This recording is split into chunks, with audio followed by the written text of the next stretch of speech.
हरियाणा की हर अपडेट के लिए बेल आइकन दबाएं और सब्सक्राइब करें STV हरियाणा न्यूज। माननीय सदस्यगण, अब प्रश्नकाल शुरू होता है। श्री बलबीर सिंह जी। 771। माननीय अध्यक्ष महोदय के जी हाँ श्रीमान है, इस कार्य के लिए 138.28 लाख रुपए की प्रशासनिक स्वीकृति 23/2/21 को दे दी गई है। यह कार्य 31 मार्च 2022 तक पूर्ण होने की संभावना है। माननीय स्पीकर महोदय, मंत्री जी ने बताया कि भाई 1 साल के अंदर अंदर यानी कि 31/3/2022 तक इसको पूरा कर दिया जाएगा। हाँ जी, तो मैं पूछना चाहता हूँ जी, शुरू कब कर रहे हो? शुरू हो जाएगा तो ये पूरा भी हो जाएगा, तो शुरू होने में लेट हो तो जी फिर पूरा कैसे होगा मंत्री जी? अभी जैसा मैंने आपको बताया कि 23 फरवरी को इसकी एडमिनिस्ट्रेटिव अप्रूवल दी है। उसके बाद प्रक्रिया ये है कि टेंडर लगाने की तारीख दी जाती है। टेंडर अगले महीने इसकी तारीख लगा दी जाएगी। उसके बाद जो 1 साल का काम पूरा करने का वक्त है, आपका काम हो जाएगा। ठीक है मंत्री जी, मेरी आपसे निवेदन है, इसने अपना टेम पे जल्दी ये करवाइयो जी। बिल्कुल। और इसमें एक लाइन और थी जी, इस प्रश्न में ही मेरा एक और था कि इसराना में मतलोडा ब्लॉक में और ब्लॉक इसराना में कोई भी रेस्ट हाउस नहीं है। मेरा ये निवेदन है कि वहां दोनों जगह रेस्ट हाउस बनवाया जाए। आपकी बड़ी मेहरबानी होगी, आप कब तक इसे करा दो, ये जरूरत है जी लोगों की। कई बार सरकारी अधिकारी मीटिंग करते हैं तो पानीपत आना पड़ता है, 20 किलोमीटर, बड़ी समस्या है जिसकी। तो मैं आपसे ये भी निवेदन करता हूँ, ये लाइन उसमें कट गई, मैं आपसे निवेदन करता हूँ कि सराना ब्लॉक में और मतलोडा ब्लॉक में भी एक किसी भी महकमे से रेस्ट हाउस बनवाने की कृपया आप करें। मैं ये निवेदन भी आप रेस्ट हाउस की अभी प्रपोजल नहीं है, लेकिन इसको एग्जामिन करवा लेते हैं और इसके जो आएगी नीचे से रिपोर्ट, उसका विचार करेंगे। ठीक। श्री चिरंजीव राव जी। 820। हाँ श्रीमान जी, ब्यौरा संलग्न विवरण में दे दिया गया है।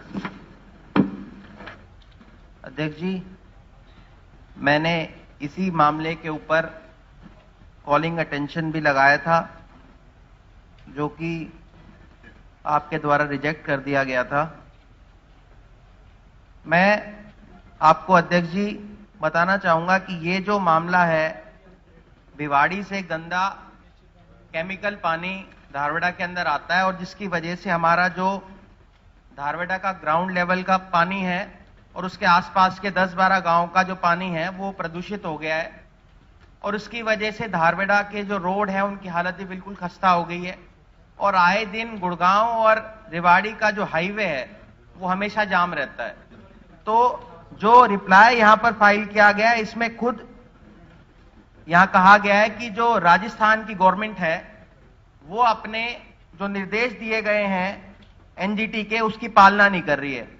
तो मैं अपने ओर से ये पूछना चाहूंगा मंत्री जी से, जो मेरा सवाल भी था, कि इसका काम कब तक पूरा हो जाएगा, क्योंकि ये पिछले 6 साल से जो धारवाड़ा के लोग हैं इस तकलीफ को झेल रहे हैं। हमारा वाटर लेवल पूर्ण रूप से खराब हो चुका है। अंबेडकर पार्क हमारा है जिसके अंदर पानी भर गया है, उसकी सारी दीवारें गिर गई हैं। एक अध्यक्ष जी, 12 साल का एक छोटा बच्चा भी इसकी वजह से डूबने से एक्सपायर हो गया था पिछले साल। लोगों को इतनी ज्यादा एलर्जीज उसके अंदर हो गई हैं और लोगों का पलायन शुरू हो गया है धारवाड़ा का। और आपके संज्ञान में एक और बात लाना चाहूंगा कि पूरे देश के अंदर सबसे प्रदूषित शहर के अंदर धारवाड़ा का नाम पिछले दिनों के अंदर आया है।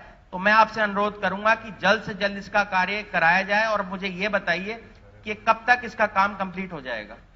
यही बता दूं, पहली प्रक्रिया बताऊं कुछ। जो माननीय सदस्य ने पूछा वो उसका एनजीटी ने जो आदेश दिया 3 महीने के अंदर अंदर इसकी प्रक्रिया पूरी हो जाएगी। और साथ ही माननीय एनजीटी ने जो हानि हुई है उसके मुआवजे का निर्धारण करने हेतु भी केंद्रीय प्रदूषण बोर्ड को निर्देश दिए। अगले मामले की सुनवाई माननीय एनजीटी में 28/5/2021 को लंबित है। तो मंत्री जी, क्या मैं मान के चलूं कि ये जो दिक्कत लोगों की है ये अगले 3 महीने में दूर हो जाएगी? आप सदन को इसके लिए कहते हैं? ऐसा है कि जो आश्वासन उन्होंने दिया है सरकारी एनजीटी की तरफ से है, मैं समझता हूं कि ये काफी है कि 3 महीने में उन्होंने कहा कि हो जाएगा। क्योंकि अध्यक्ष जी ये ठीक कुछ जो है ना जी, क्योंकि मेंबर ने सवाल इस प्रकार से पूछा, मैं बात का बताया, लेकिन इसमें काफी कुछ कर दिया उन्होंने। पानी का ढाल इस साइड में है, इसकी वजह से पानी इस साइड में आता है। तो जो भी कोर्ट ने आदेश दिए थे, जो एसटीपी लगाने से, उन्होंने 4 एसटीपी भी लगा दिए, और जो सीटीपी लगाना था उसका 6 का 9 करना था, वो भी उन्होंने कर दिया। मुख्य सचिव राजस्थान ने भी हमें आश्वासन दिया कि हम कर देंगे, तो उसमें पूरी कार्रवाई चल रही। अब आदेश ये दिया कि जो पानी इस साइड में आता है उसको पूरी तरीके से ट्रीट करके उसको पानी को अपने आप इस्तेमाल करो। वही उसको इंडस्ट्री में इस्तेमाल करेंगे या खेतों में इस्तेमाल करेंगे, वो पानी हमारी साइड में नहीं आएगा, ऐसा सवाल उन्होंने दिया है। अध्यक्ष जी, आपकी अगर आज्ञा हो तो मेरे 1-2 सुझाव उसके अंदर हैं, मंत्री जी को मैं देना चाहता हूं, या आप कहते हो तो मैं लिखित में दे दूं? लिखित में दे दो, लिखित में दे दो। धन्यवाद। श्री शमशेर सिंह गोगी जी।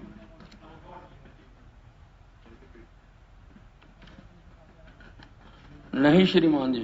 अध्यक्ष जी, मैं आपके माध्यम से मंत्री से पूछना चाहता हूं कि इतनी बड़ी म्यूनिसिपल कमेटी है और बहुत सारे जानवर हैं वहां, और जब वो जानवर मरते हैं, कोई सड़कों पे पड़ा रहता है, कोई उठा के वो साथ में सड़क के खड्डों में गिर देते हैं, तो अड्डा रोड बनाने की कोई स्कीम ही नहीं है। असंध को लावारिस छोड़ रखा है आपने। होनी चाहिए, वहां जगह भी है, और पहले हड्डा रोड़ा था, उसकी जगह पे आपने दूसरी बिल्डिंग बढ़ा दी, तो उसका अल्टरनेटिव आपको उस टाइम ही तैयार करना चाहिए था। ये वहां पे गौशाला भी है, वहां भी जरूरत पड़ती है। मतलब ये सारी चीजों पे आप थोड़ा सा सीरियसली ध्यान दें।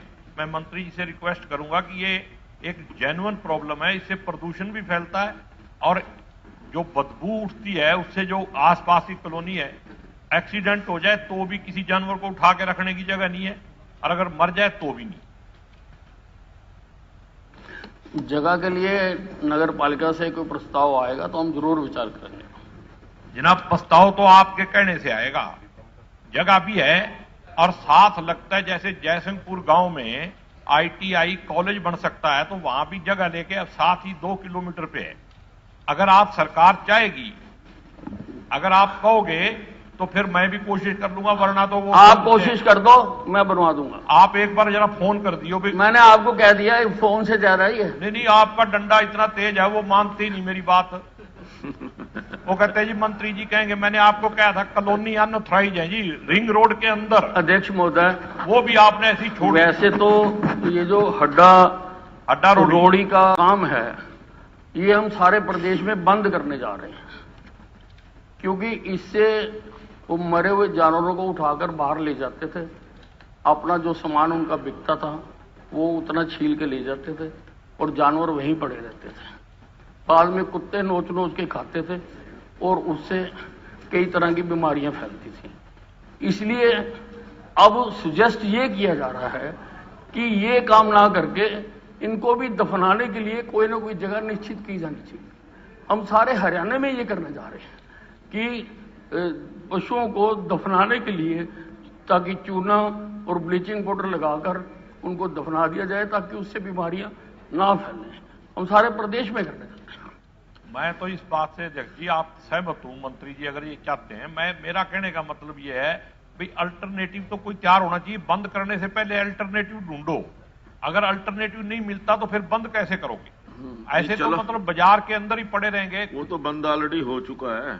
अगर बंद हो चुका है तो अल्टरनेटिव नहीं ढूंढा, तो ये भी बहुत बड़ी गलती है। उन्होंने श्योर किया वो गलती को ठीक कर देंगे। इन्होंने कहा ठीक कर दोगे जी? हाँ, उन्होंने कहा कि आप जगह बताओ, वहां वो कर देंगे। मैं जगह कहां से लाऊंगा? जगह तो म्यूनिसिपल कमेटी वाले देंगे।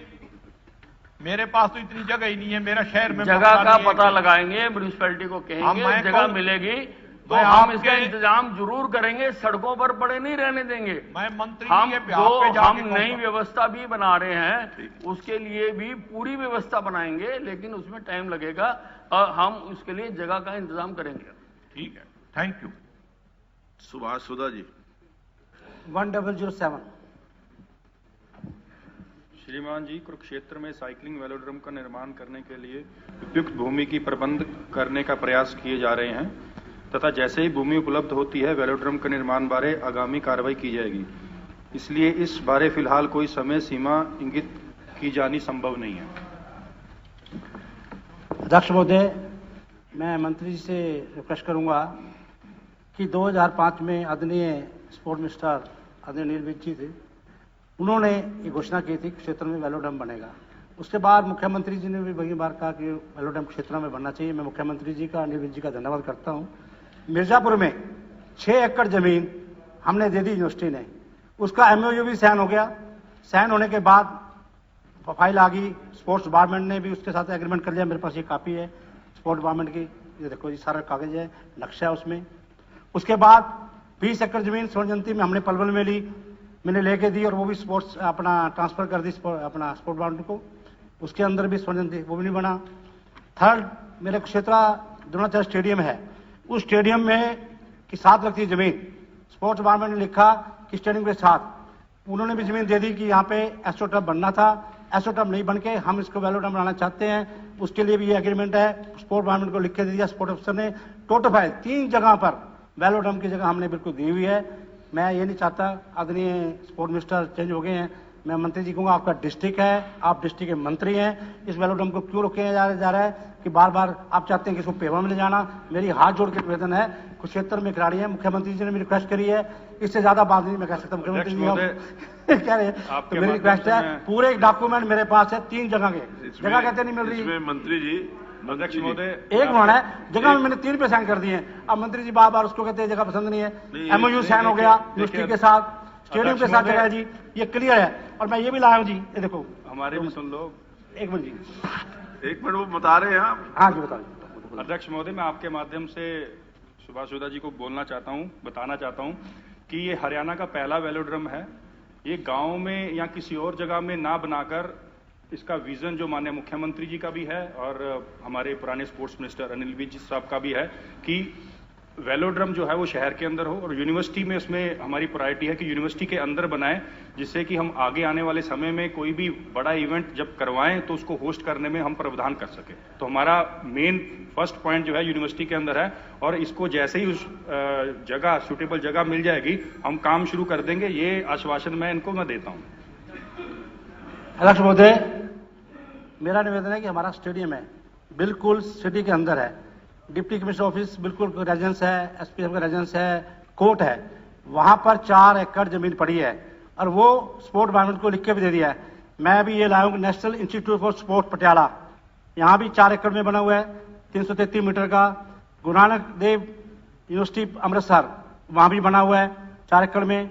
इंदिरा गांधी स्टेडियम न्यू दिल्ली, वहाँ भी 4 एकड़ में बना है। हम जगह दे रहे हैं हार्ट ऑफ द सिटी में, जहाँ पर टोटल कोर्ट है, वहाँ पे स्टेडियम बना हुआ है, स्टेडियम के साथ लगता है, तो बहुत अच्छा रहेगा। जो खाली जगह पड़ी है, हुडा डिपार्टमेंट की जगह है, किसी से हमने लेनी नहीं, मैं ट्रांसफर करा के दे रहा हूँ। और ये लेटर भी है जी, स्पोर्ट्स अफसर ने लिख के दे दिया है कि जगह बिल्कुल स्टेबल है, इतनी जगह बनती है, हम देने के लिए तैयार है। डायरेक्टर ऑफिस में आ चुकी है। अध्यक्ष महोदय, मैं इसके बारे में इनको बता देना चाहता हूं कि 4 एकड़ जमीन ठीक है वहां पड़ी है, लेकिन जब ओपन में हम इंडोर वेलोड्रम बनाते हैं तो सन की जो दिशा है, सूरज की जो दिशा है, उसको देख के बनाया जाता है, सनराइज और सनसेट, क्योंकि जब साइकिलिंग करते हैं तो उनको वो दिक्कत ना आए, इसकी वजह से वहां पर वो हम बना नहीं सकते जो आप DC ऑफिस के पास की बात कर रहे हैं, इसलिए यूनिवर्सिटी को हम प्रायोरिटी कर रहे हैं।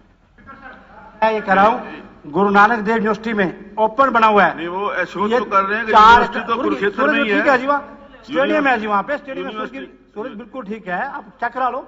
नहीं वो स्टेडियम है, यूनिवर्सिटी में बढ़ा देंगे यूनिवर्सिटी। नहीं, मेरे को जी बात पता कि पैसा रिलीज करना है, सिर्फ फाइलें आई हुई हैं 3 जगह से। बताओ, बेवसी जी बैठे हैं, ईश्वर जी आप बताओ, आप खड़े ईश्वर जी, आप शहर के अंदर बताओ जी, आप बता दीजिए बनाने में त्राज क्या है जी? हाँ जी, वो जो मुख्यमंत्री जी चाहते हैं, हमने अनिल जी स्पोर्ट मिनिस्टर ने चाहा है, सामने रख दिया है, आपको क्यों ऐसा हो रहा है जी? नहीं, ऐसा नहीं होना चाहिए ना जी, ये पैसा लीज करो, मुझे बताओ कब तक करो। वैसी भी पहचान है सारे देश की। फाइलें 3 आई हुई है, तीनों में हमारा जिला है सर। एक मिनट जरा मंत्री जी को भी तो सुन लो आप। अध्यक्ष महोदय, मैं आपके माध्यम से इनको बता देना चाहता हूं, अगर ये शहर के बीच में हमें 4 एकड़ में सिर्फ वेलोड्रम बनता है, उसके आसपास अगर उसका बच्चों का अगर कोई सामान रखने के लिए उसके लिए जगह चाहिए, अगर ये हमें 6-6.5 एकड़ शहर के अंदर दे देते हैं तो हम बना सकते हैं। लेकिन मेरी प्रायोरिटी, मैं इनको सजेशन, मेरा बीइंग स्पोर्ट्स मिनिस्टर और हमारे माननीय मुख्यमंत्री जी के विजन का मैं इनको बता देता हूं कि यूनिवर्सिटी में बनाने का ज्यादा फायदा होगा, उसमें ज्यादा खिलाड़ी आएंगे, क्योंकि हरियाणा का ये पहला वेलोड्रम होगा और कुरुक्षेत्र के अंदर ही हम बनाएंगे। यूनिवर्सिटी में बनाए, 6 एकड़ का यूनिवर्सिटी में एमओयू साइन हो गया, ये नक्शे के पीडब्ल्यूडी का एस्टीमेट बन चुके, एमओयू साइन हो गया डायरेक्टर ऑफिस से, वहां यूनिवर्सिटी में बना दे। कौन मना कर रहा है? 6 एकड़ का वहां नहीं बना रहे, आपको यूनिवर्सिटी के अंदर बना रहे हैं, आप हमें जगह एमओयू साइन हो चुका है, 1 साल हो गया जी, बताओ पैसा लीज ये जगह पीछे गांव की लीज करना है, यूनिवर्सिटी के अंदर जगह देकर उसको बना रहे हैं। चलिए, उन्होंने एश्योर कर दिया है कि यूनिवर्सिटी में बना देंगे। मुख्यमंत्री जी का मैं धन्यवाद करता हूं, मुख्यमंत्री के पेमेंट जाएगा, क्षेत्र बनेगा। धन्यवाद मुख्यमंत्री। श्री सुभाष गंगोली जी। श्रीमान जी। अध्यक्ष महोदय, मैं आपके माध्यम से मंत्री जी से मैं इस मामले में 2-3 बार मिला भी हूं और तीनों बार मंत्री जी ने मुझे आश्वासन भी दिया था। और जो ये बच्चे जो शहीद हुए थे, इन्होंने अपराधी को भी खुद ढूंढने का काम किया था, क्योंकि उन्होंने अपने हथेली के ऊपर उसके नंबर डाले थे, उनकी गाड़ी के नंबर डाले थे।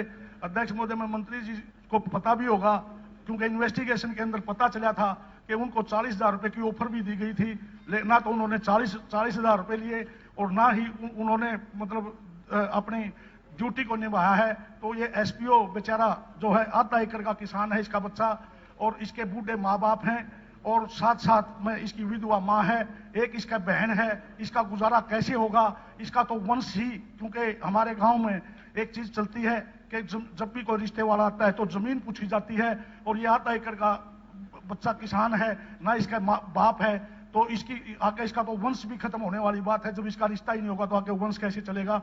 मैं तो मंत्री जी से, मुख्यमंत्री जी भी बैठे हैं, इस एसपीओ के बच्चे को नौकरी दी जाए, क्योंकि ये औद्योगिक सुरक्षा बल में था, इसने पूरी ट्रेनिंग की हुई थी, ये कोई मिलिट्री का भी नहीं है। मैं तो पूर्ण जोर आप लोगों से डिमांड करता हूं कि इस एसपीओ के बच्चे को जरूर नौकरी दी जाए। +2 की है जी, उसने 19 साल का है। करो सर, इसका तो करो। अध्यक्ष महोदय, मुख्यमंत्री जी करो, इसका तो वंश भी नहीं चलेगा। सुन तो लो, सुन तो लो। अध्यक्ष महोदय, बहुत ही ब्रेवरी का काम इन दोनों ने किया था।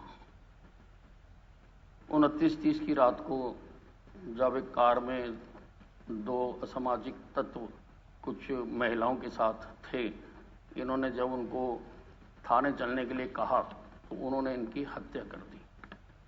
अब जो पुलिस का कर्मचारी था, उसकी 30 लाख रुपए जो पॉलिसी के मुताबिक बनते थे उसको दिए गए। एसपीओ के पूरे बात सुना करो।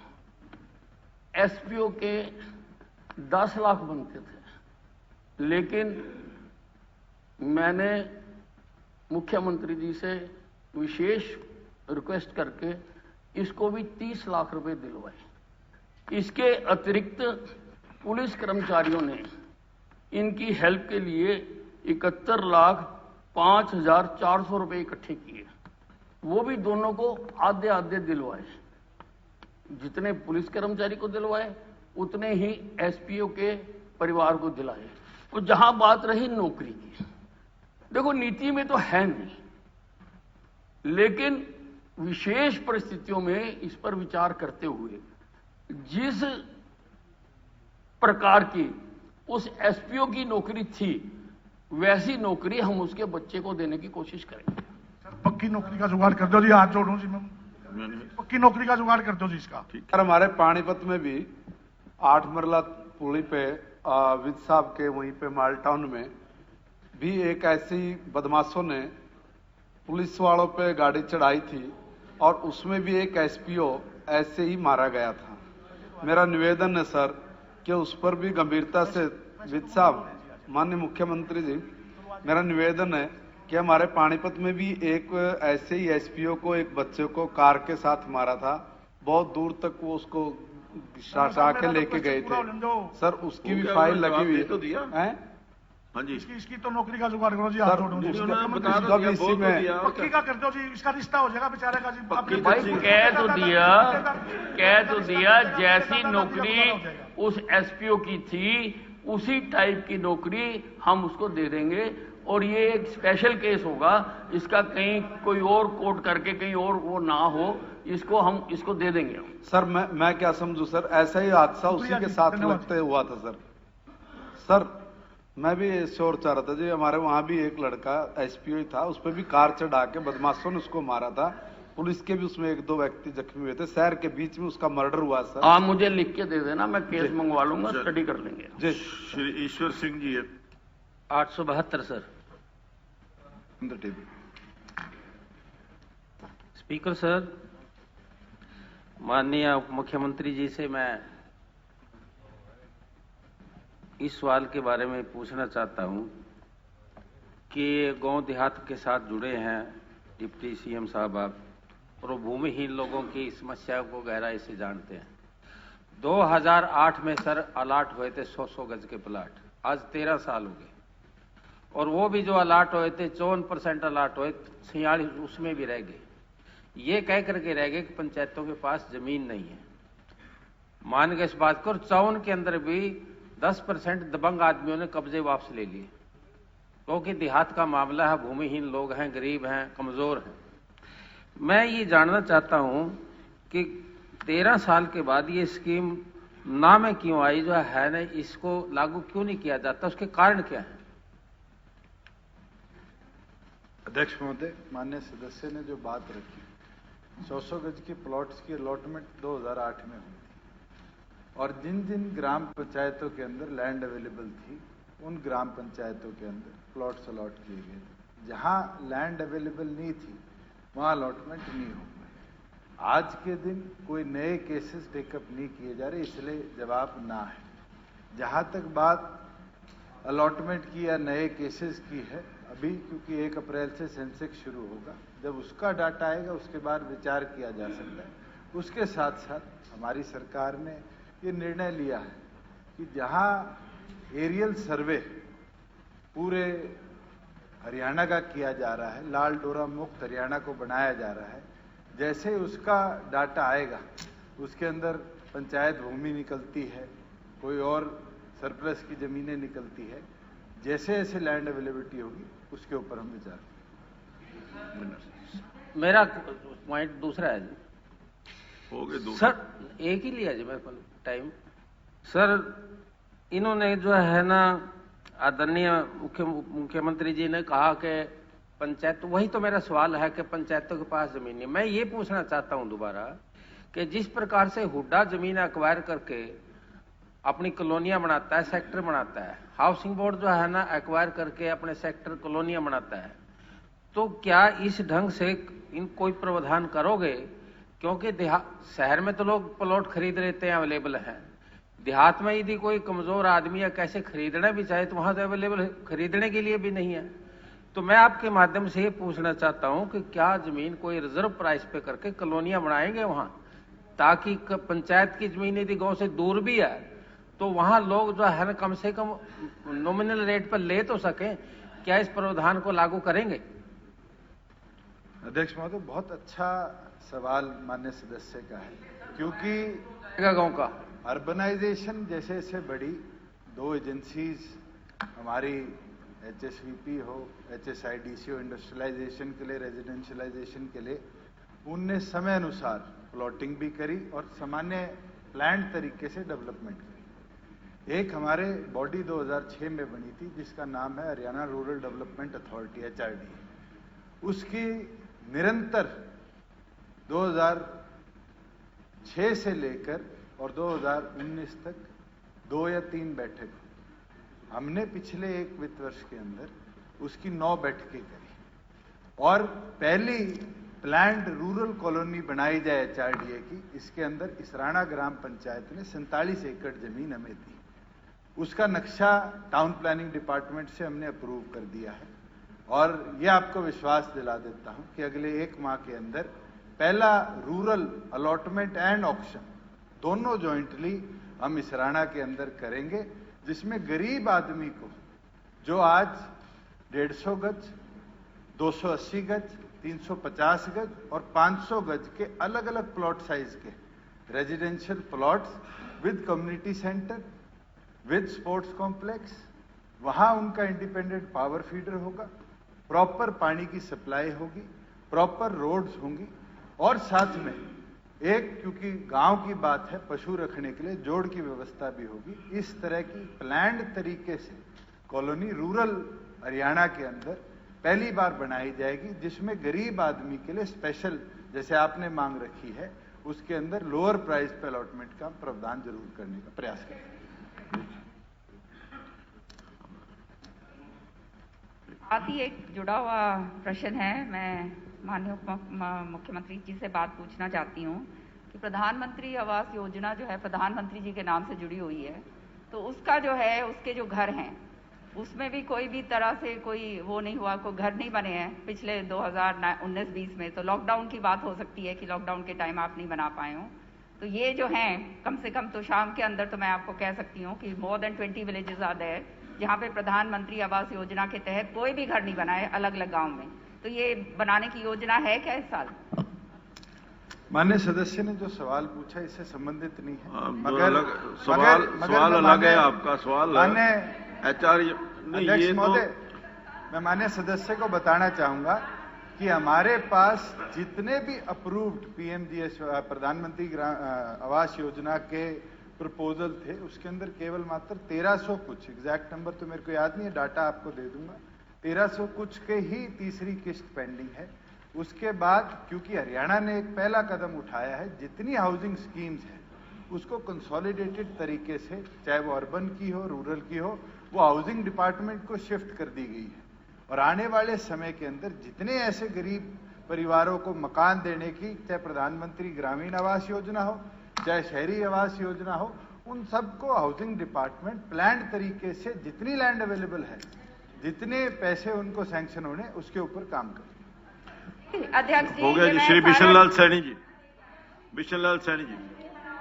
Speaker sir, 923 answer on the table of the floor.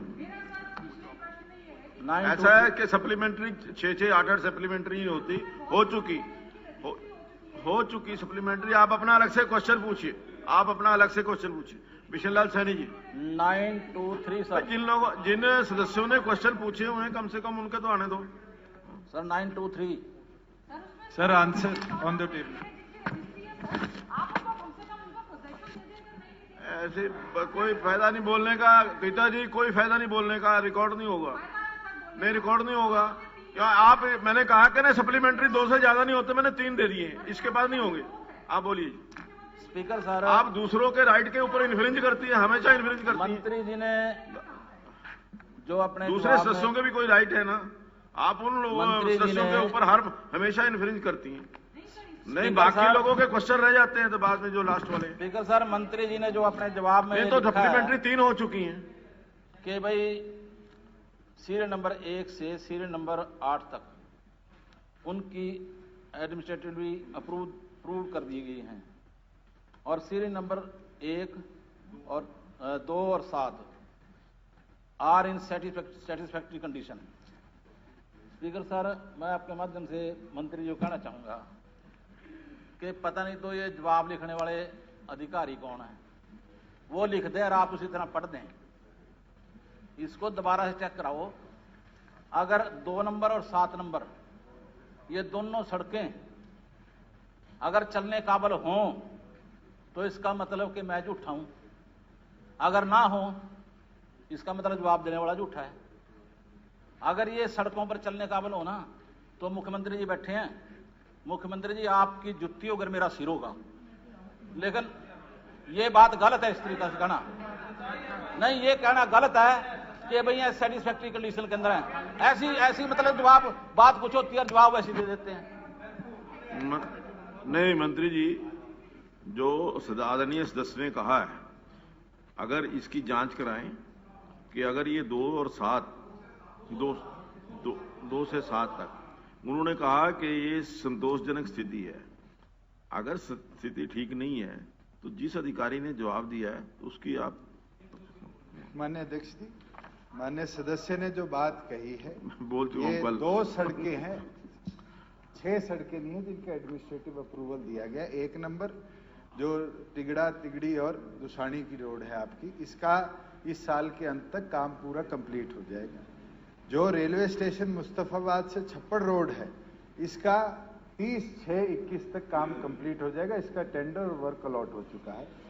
जो आपकी सड़क है 2 नंबर रादौर से लेके पोटली तक, ये 2016 के अंदर बनी थी। मैं आपको मैं आपको पूरा डाटा देता हूं। ये 2016 के अंदर बनी थी। इसके अंदर क्योंकि माइनिंग सेक्टर इन्वॉल्व है, हेवी ट्रैफिक चलता है, आपने जो बात कही है मैं इसका रीसर्वे करवा लेता हूं। अगर आज के दिन, क्योंकि 5 साल पुरानी सड़क है, डीएलपी खत्म हो चुकी, तो जरूर इसकी स्ट्रेंथनिंग भी हम करवाएंगे। वहां हेवी ट्रैफिक है, उस कारण इस सड़क के ऊपर कारपेटिंग बारी बारी हो चुकी है। जहां बात 3 नंबर की है वो 2018 में बनी है। जहां 2 सड़कें आपकी ऐसी है, राजौर मुस्तफाबाद रोड टू खेड़ी लखा सिंह वाया बागू माजरा, ये सड़क 2013 में बनी थी। इसके लिए मैं डायरेक्ट करता हूं अधिकारियों को कि इसकी रिपोर्ट बनाकर, क्योंकि ये 8 साल पुरानी सड़क है, इसको दोबारा हम पूरी तौर पर बनवाने का काम करेंगे। और आधी सड़कें आपकी जो है वो रूरल रोड्स है, उसको हम प्रधानमंत्री ग्रामीण सड़क योजना फेज 3 के अंदर, जो हमारे 600 किलोमीटर अभी पेंडिंग है सेंटर से लेने हैं हमने, उसके अंदर भी हमने डलवा रखा है। जैसे सेंटर प्रपोजल अप्रूव करेगा, इन तमाम सड़कों को एक्सपैंड भी किया जाएगा, स्ट्रेंथ भी किया जाएगा, जिससे आपके वहां पर मोटरिंग जो फैसिलिटीज है उसको और बेहतर बनाया जाए। बात ये नहीं है कि ये कब बनी थी, 1 मिनट, कब बनी थी बात ये नहीं है, चाहे ये परसों बनी हो। इनकी कंडीशन का सवाल है। हमारा वहाँ जो है माइनिंग का एरिया है, बड़े बड़े ट्रक, बड़े बड़ी ट्रॉलियाँ इन सड़कों के ऊपर से निकलती हैं, सारी सड़कों को तोड़ देती हैं। इसलिए मेरा आपसे अनुरोध रहेगा कि ये ना चीज़ देखते हुए कि ये कब बनी थी कब नहीं बनी थी, इस बात को छोड़ दो। लेकिन इनकी कंडीशन जो है बहुत खराब है, इनको ठीक करवाया जाए। माननीय सदस्य के जो सुझाव है, मैं उसके ऊपर आज एक कमेटी कॉन्स्टिट्यूट करता हूं, जो तमाम इनके कॉन्स्टिट्यूएंसी की सड़कें हैं उसकी एक डिटेल्ड रिपोर्ट मेरे को भी फर्निश करेगी, कॉपी इनको। इसमें मेरा भी एक सुझाव है कि जो माइनिंग एरिया है वहां सड़कों की स्पेसिफिकेशन जो है वो आम सड़कों की तरह है।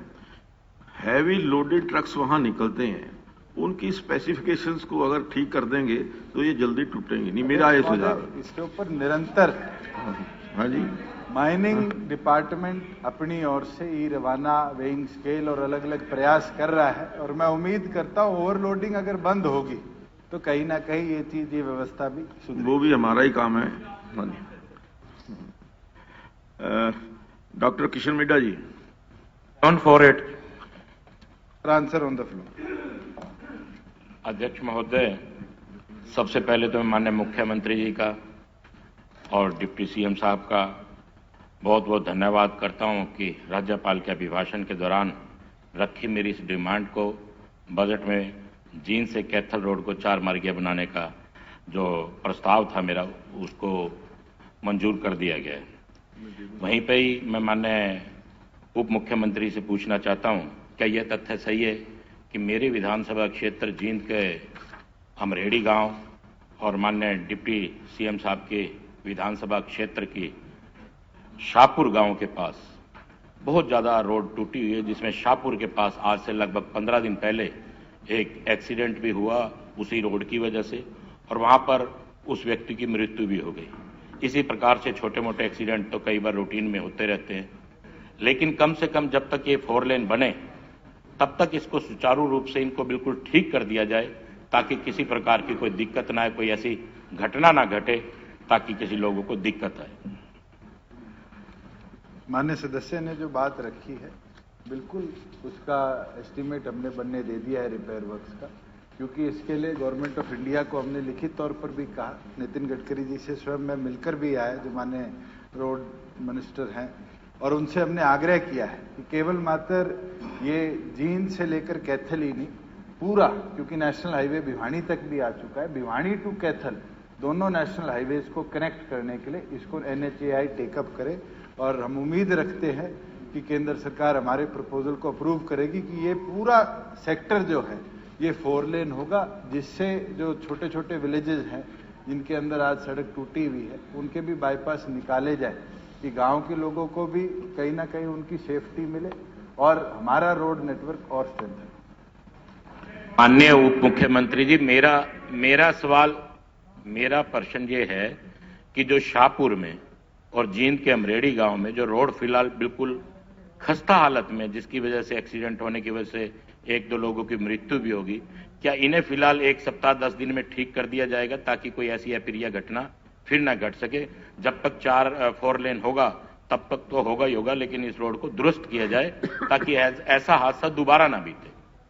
और ये काफी लंबे समय से ऐसा चल, शुरुआत में कहा कि उसका एस्टीमेट मंगाया, जैसे ही आएगा उसका अप्रूवल देके वो रिपेयर वर्क समझेगा। श्री दीपक मंगला जी, नहीं इसी सड़क के बारे में है। ना सड़क तो पूरे हरियाणा में सड़कें बहुत है, फिर तो सारे अपनी अपनी सड़क डिस्कस करेंगे। 1028 108। अध्यक्ष महोदय, श्रीमान जी, जिला पलवल में पानी देने के लिए चैनलों का स्वामित्व एवं संचालन उत्तर प्रदेश सिंचाई विभाग के पास है। नहीं श्रीमान जी। आदरणीय अध्यक्ष जी, मैं आपके माध्यम से माननीय मंत्री जी से कहना चाहूंगा कि हमारा जो पलवल का ये सारा ग्रामीण क्षेत्र है और इसमें हमारा खादर के बहुत गांव आते हैं, बैंसलात के बहुत गांव आते हैं और बहुत हमारे घोड़ी, चांट, पहलादपुर, मीसा, ये सारा जो हमारा एरिया है, सारा एरिया खेती के ऊपर निर्भर है और इसके लिए हमें सिंचाई के पानी की बहुत आवश्यकता होती है।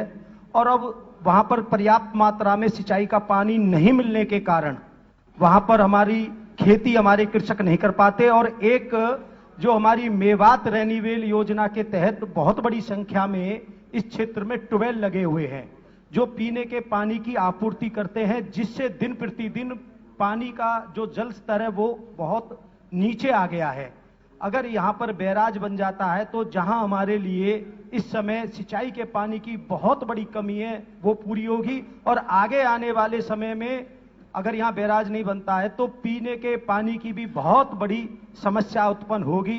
इसलिए मेरा आपके माध्यम से यह आग्रह है कि यहाँ पर बैराज बनाने की प्रक्रिया की जाए। और एक बात और, जो यहाँ जो इसके सभी चैनलों का जो स्वामित्व यूपी गवर्नमेंट के पास है, यह भी एक बहुत बड़ी समस्या है। वहां पर हमारे जो पुल बने हुए हैं वो अंग्रेजों के जमाने के बने हुए हैं और कई तो काफी संकीर्ण है और बहुत टूट भी गए हैं। हम उनकी मरम्मत भी नहीं कर सकते क्योंकि हमें यूपी गवर्नमेंट से NOC नहीं मिलती। मेरा माननीय मुख्यमंत्री जी भी बैठे हुए हैं, मेरा यह भी आग्रह है अगर वो स्वामित्व हमारे यहाँ हरियाणा में मिल जाए तो छोटी मोटी जो रिपेयर है या इस तरीके के जो पुल हम नहीं बनवा सकते वो बन जाएं और NOC हमें आसानी से मिल जाए तो ये बहुत बड़ी समस्या का समाधान हमारे यहाँ पर हो सकता है। अध्यक्ष महोदय, ये सही है कि पलवल जिले में पानी की सिंचाई के लिए समस्या है। पानी जो पर्याप्त उनको मिलना चाहिए वो नहीं मिलता और वहाँ पर हमें जो है अभी पहले जवाब तो दे दो। ओखला बैरेज का कंट्रोल जो है उत्तर प्रदेश सरकार के पास है। नीचे हमारी कोई नहर नहीं निकलती, तो नीचे अगर कोई नहर बनाने या डैम बनाना है, कोई बांध बनाना है तो इंटर स्टेट परमिशन लेके ही ये ऐसा सोचा जा सकता है। और जैसा अधिकारियों से हमारे मुख्यमंत्री जी ने भी रुचि दिखाई कि ऐसी कोई संभव है क्या कोई डैम बनना, तो उन्होंने बताया कि ये गहराई यहाँ पर जमुना की ज़्यादा नहीं है, पानी स्टोरेज के लिए कोई उपयुक्त पॉइंट नहीं है, इसलिए फिलहाल जो है ऐसा कोई प्रस्ताव नहीं है जिससे कि इस इलाके यमुना पे डैम बना के, बैराज बना के पानी की सिंचाई की जा सके। अध्यक्ष जी, मेरा आपके माध्यम से माननीय मंत्री जी से अनुरोध है। मुझे ज्ञात है कि पहले माननीय मुख्यमंत्री जी ने उत्तर प्रदेश सरकार के माननीय मुख्यमंत्री जी से भी इस विषय में बात करके एक उच्च स्तरीय बैठक हुई थी। मेरा आपके माध्यम से आग्रह है, अगर वहां पर यह प्रयास करके इस समस्या का समाधान के लिए अगर और आवश्यक कदम उठाए जाएं तो निश्चित तौर पर एक आने वाले समय में बहुत बड़ी समस्या का समाधान होगा। अध्यक्ष महोदय, हमारे अधिकारी स्तर पर उत्तर प्रदेश के अधिकारियों से टीओ लेटर भी लिखा गया और इस बारे में मांग भी की गई है कि इसका जो कंट्रोल है, हेड का पानी जो पलवल जिले में जाता है, जो नहरें हैं उनको हरियाणा सिंचाई विभाग को दिया जाए और आने वाले वक्त में हम कोशिश करेंगे कि उत्तर प्रदेश की बजाय जो इन नहरों का हेड पे जो कंट्रोल है वो हमारा हो। जगदीश नायर जी। सर, मैं आपके माध्यम से मंत्री महोदय जी से अनुरोध करना चाहूंगा कि हमारे वहां यमुना नदी में वेस्ट पानी जाता है। इस पानी को यदि रोककर और नई नहर खोदकर मेरे विधानसभा क्षेत्र के होडल, सोन, बंचारी, गढ़ी, लोहना, मीत्रौल, औरंगाबाद, ये सारा जंगल खाकी पड़ा है। इन गांवों से कोई नई नदी खोदकर यहाँ डाला जाए तो जो वेस्ट पानी जाता है, जिसका कोई यूज नहीं होता, यहाँ इन गांवों को इससे लाभ मिल सकता है और ये बांध बना दिया जाए तो इन गांवों में निश्चित पानी यहाँ पहुंचने का काम हो जाएगा। मैं मंत्री जी से अनुरोध करूंगा इन गांवों को भी इसमें जोड़ लिया जाए। अध्यक्ष महोदय, जैसा मैंने पहले बताया कि ये ओखला बैरेज से नीचे जो यमुना है, पानी के बंटवारे में हमें वहां अधिकार नहीं है कि हम वहां डैम बढ़ा दें, लेकिन फिर भी उत्तर प्रदेश सरकार से बातचीत करके हमको ऐसा सर्वे कराने की कोशिश करेंगे कि जहां कोई डैम बन के पानी अगर आता है कभी फालतू, उसको रोक के पलवल जिले में दिया जा सके, इनके क्षेत्र में दिया जा सके, इसके लिए हम कोशिश करेंगे। आफ्ताब अहमद जी। सर, मैं आपके माध्यम से माननीय मुख्यमंत्री जी के ध्यान आकर्षण कराना चाहूंगा। सर, ये जो है सारा नियंत्रण क्षेत्र उत्तर प्रदेश में है, लेकिन सारा जो हमारे 2-3 जिलों में जो है बबीता फोगाट की बहन ने खुदकुशी की है। रितिका फोगाट ने फांसी लगाकर खुदकुशी की। कुश्ती के फाइनल में हार मिलने से निराश थी। बड़ी खबर, हार की वजह से निराश होकर खुदकुशी जैसा कदम उन्होंने उठाया। गीता बबीता फोगाट की बहन ने खुदकुशी की है। रितिका फोगाट ने फांसी लगाकर खुदकुशी की। कुश्ती के फाइनल में हार मिलने से निराश थी। हार की वजह से निराश होकर खुदकुशी जैसा उन्होंने कदम उठाया। तो बड़ी खबर, गीता और बबीता फोगाट की बहन ने खुदकुशी की है। रितिका फोगाट ने फांसी लगाकर खुदकुशी की। कुश्ती के फाइनल में हार मिलने से निराश थी। रितिका हार की वजह से निराश होकर खुदकुशी की। गीता बबीता फोगाट की बहन ने खुदकुशी की है। बड़ी खबर, रितिका फोगाट ने फांसी लगाकर खुदकुशी की। बताया जाता है कि कुश्ती के फाइनल में हार मिलने से वो निराश थी और इसी को लेकर खुदकुशी जैसा कदम उन्होंने उठाया। हार की वजह से निराश होकर ही उन्होंने खुदकुशी की है। तो बड़ी खबर, पहलवान गीता बबीता फोगाट की बहन रितिका फोगाट ने फांसी लगाकर खुदकुशी की है। प्राइवेट लिमिटेड को अलॉट किया गया है। यह कार्य पूर्ण हो चुका है। गए कार्यालय रिकॉर्ड के अनुसार उक्त ठेकेदार द्वारा शहरी स्थानीय निकाय विभाग के खिलाफ न्यायालय से स्टे नहीं लिया गया है। अध्यक्ष महोदय, मैं आपके द्वारा मंत्री से पूछना चाहता हूं कि खेड़ी पुल से मिर्जापुर एसटीपी तक का जो सीवर लाइन डालने का काम है, ये मेरे अपने जानकारी के अनुसार इसमें कंसल्टिंग फर्म है वेबकोस, अमृत योजना के तहत ये काम होना है। पिछले 2 साल से पूरे फरीदाबाद की जहाँ पे पाइपलाइन डलने वहाँ पे पाइप ऑलरेडी लगे परचेज करके ठेकेदार ने लगाए हुए हैं, निकलने में भी बहुत दिक्कत होती है। तो मैं जानना चाहता हूँ वेबकोस जो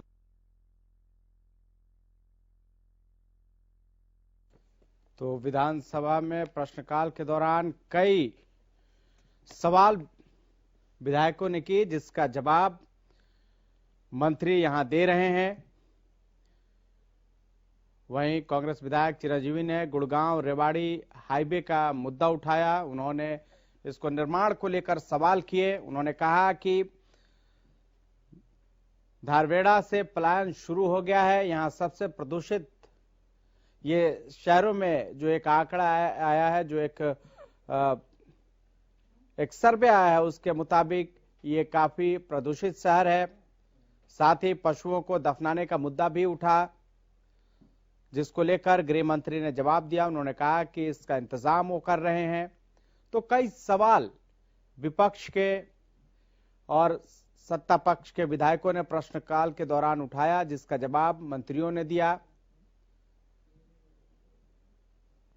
आज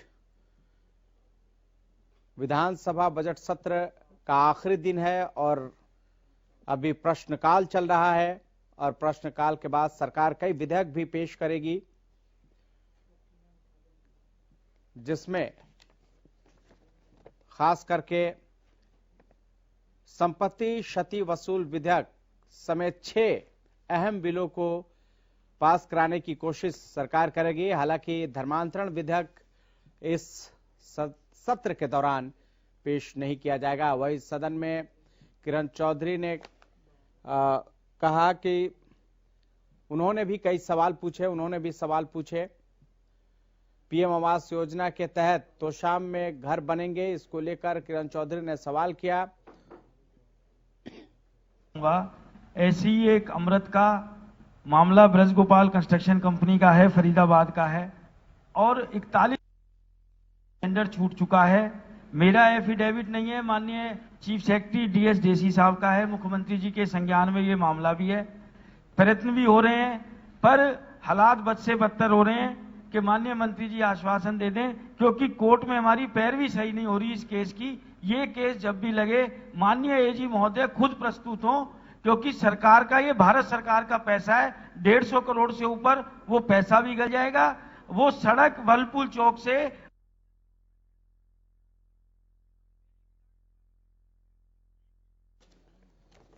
तो प्रश्नकाल चल रहा है। लगातार यहां पर जो विधायक हैं वो सवाल पूछ रहे हैं, अपने अपने इलाके से जुड़ी हुई समस्याओं को लेकर वो सवाल उठा रहे हैं, जिसको लेकर जो मंत्री हैं, संबंधित मंत्री उस पर जवाब भी दे रहे हैं।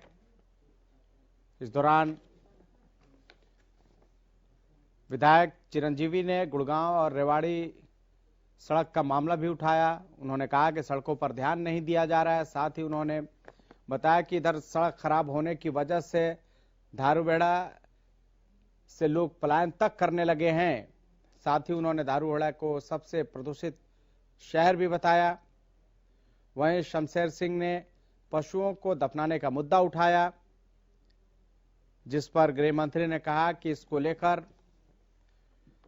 विचार किए जा रहे हैं। पीएम आवास योजना के तहत घर बनने को लेकर किरण चौधरी ने ये सवाल सदन में किए। तो कई जो है विधायक अपने इलाके से संबंधित समस्याओं को लेकर प्रश्नकाल के दौरान प्रश्न कर रहे हैं। जो प्रोड्यूस है, रॉ प्रोड्यूस ना बेचना पड़े, उसमें कुछ वैल्यू ऐड करके प्रोसेस करके उसको बेहतर आमदनी मिल सके। और जो तीसरा है कि हर जिले में किसी ना किसी इंडस्ट्री को बढ़ावा देना, उसमें खास करके जो एग्रो बेस्ड या कृषि आधारित इंडस्ट्री है उनको बढ़ावा देना। अब अध्यक्ष महोदय, अगर इन तीनों व्यवस्थाओं को जोड़कर देखा जाए तो मेरे क्षेत्र के अंदर बागवानी का बहुत बड़ा क्षेत्र है, और खास करके अगर हॉर्टिकल्चर को बतौर इंडस्ट्री बढ़ावा दिया जाए तो मैं मानता हूं बहुत बड़ा रोजगार का साधन भी मेरे क्षेत्र में बनेगा। और खास करके जो मेरा क्षेत्र पड़ता है 2 राज्यों से के बॉर्डर पे, एक तरफ राजस्थान है, एक तरफ पंजाब है, और दोनों जगहें जो जिले पड़ते हैं वहां पर भी बहुत ज्यादा क्षेत्र बागवानी पर निर्भर है। तो एक बहुत बड़ा कैचमेंट एरिया है। अभी आपने मुख्यमंत्री महोदय ने भी, एक तो हमारे यहां से जो हाईवे जा रहा है गुजरात की तरफ जा रहा है, दूसरा अभी जो ईस्ट वेस्ट एक्सप्रेसवे भी अनाउंस किया है, मैं मानता हूं उसका भी आने वाले समय में लॉजिस्टिकल सपोर्ट भी मिलेगा।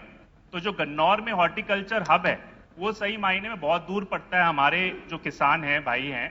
और मैं इसलिए आपसे निवेदन करना चाहूंगा कि अगर इस क्षेत्र में जब कांग्रेस का राज था उस समय अबूब शहर गांव में एक वैक्सिंग और ग्रेडिंग प्लांट की शुरुआत की गई थी जो आज की तारीख में बंद पड़ा है।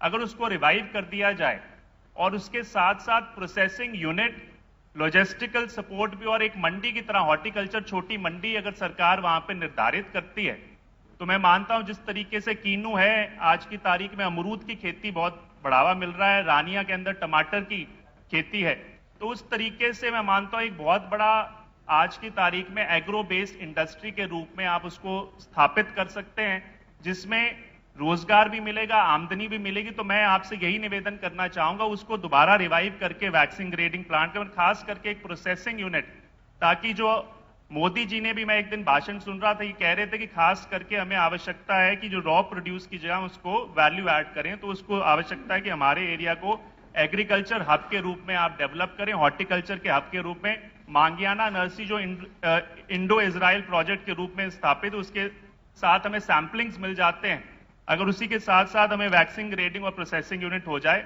तो बहुत बड़ी, मैं मानता हूं, उन किसानों के लिए सुविधा होगी और आप एक बहुत बड़ी इंडस्ट्री पूरे जिले के लिए निर्धारित कर सकते हैं। धन्यवाद।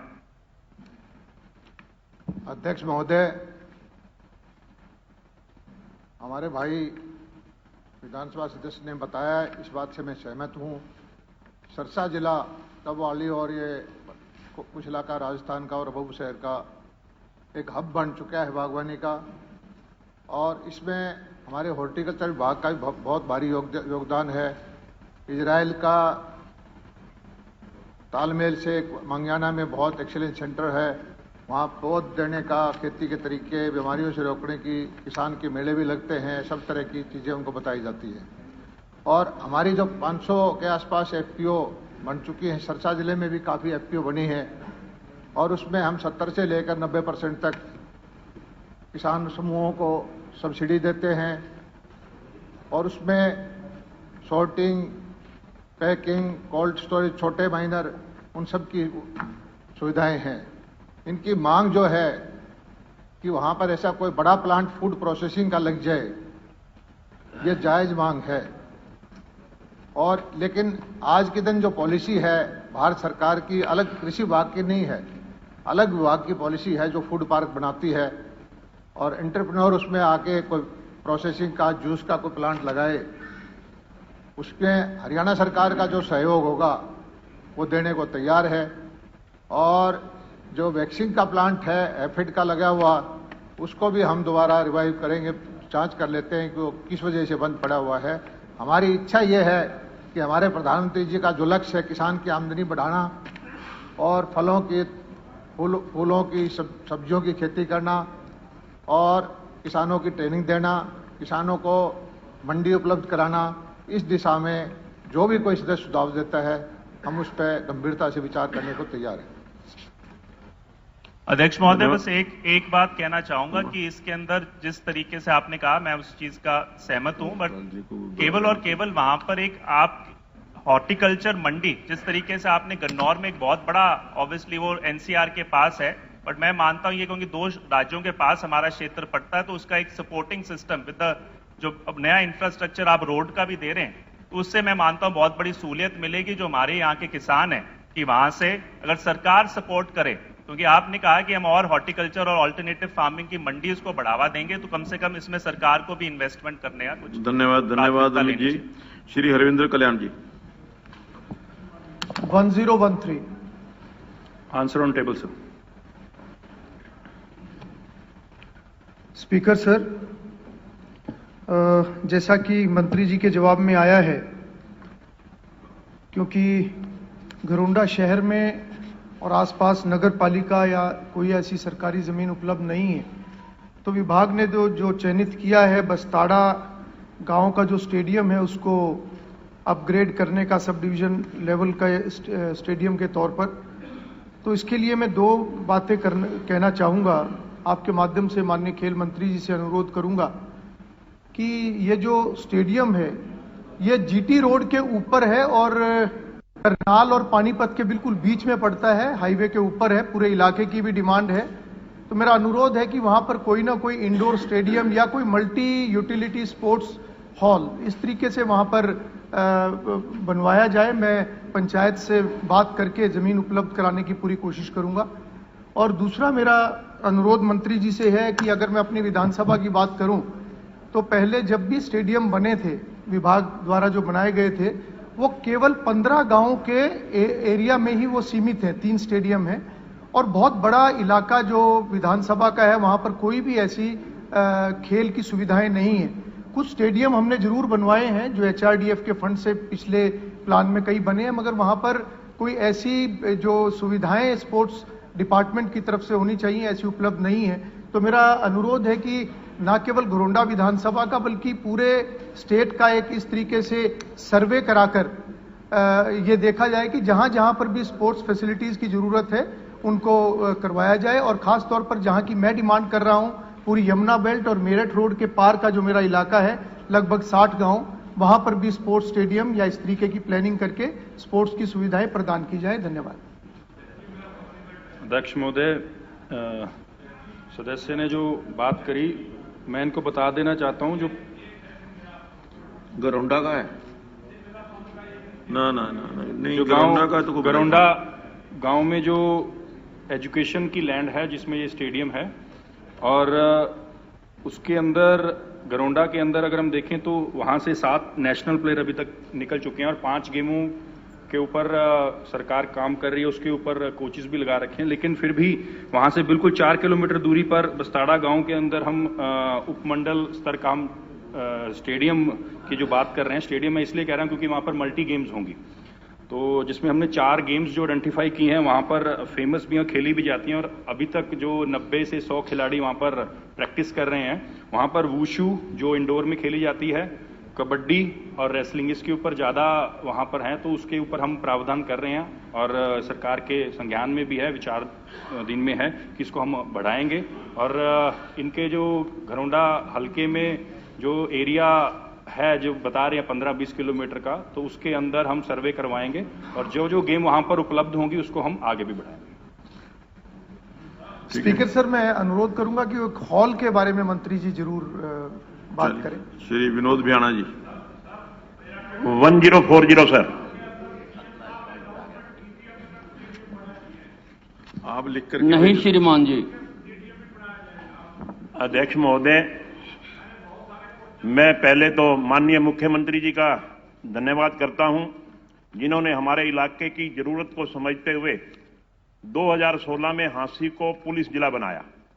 मगर अध्यक्ष महोदय, वहां आज तक कोई भी किसी अधिकारी के रहने के लिए कोई भवन नहीं बनाया गया आज तक।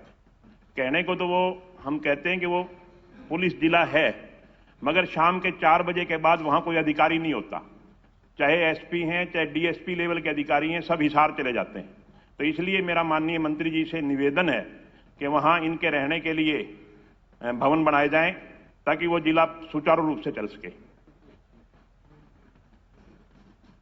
अध्यक्ष महोदय, ये बात ठीक है कि 10/4/2017 को ये पुलिस जिला अस्तित्व में आया और सारे हरियाणा में ये अकेला ऐसा जिला है कि जो बाकी जिलों से अलग केवल पुलिस जिला बनाया गया।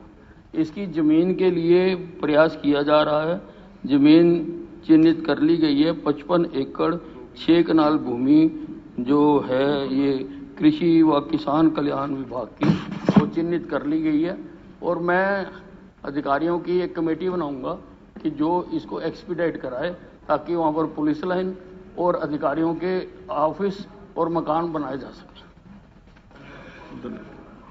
हाँ जी, मेरा जिले से कनेक्टेड है ये।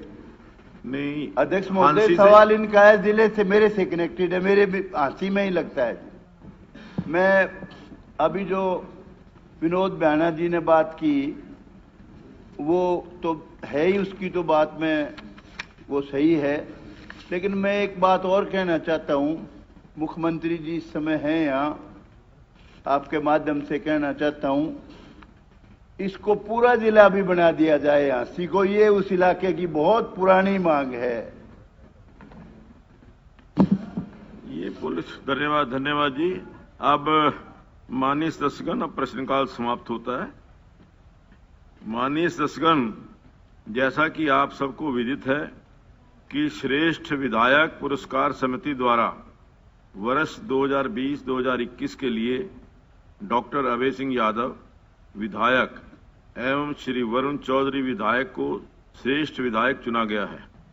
अब मैं समिति के सदस्यों श्री मनोहर लाल जी माननीय मुख्यमंत्री, श्री दुष्यंत चौटाला जी माननीय उप मुख्यमंत्री, श्री भूपेंद्र सिंह हुड्डा जी माननीय नेता प्रतिपक्ष, श्री कंवरपाल जी माननीय संसदीय कार्य मंत्री और श्री रणवीर गंगा जी माननीय उपाध्यक्ष जो कि कमेटी के सदस्य थे, वे यहां पर आकर दोनों विधायकों को, डॉक्टर अभय सिंह यादव एवं श्री वरुण चौधरी को श्रेष्ठ विधायक पुरस्कार से सम्मानित करें। पहले डॉक्टर अभय सिंह यादव जी यहीं आ जाइए, इसको थोड़ा पीछे।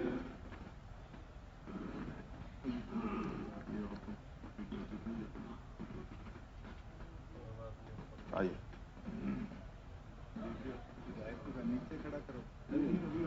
यहीं बुला आ गए।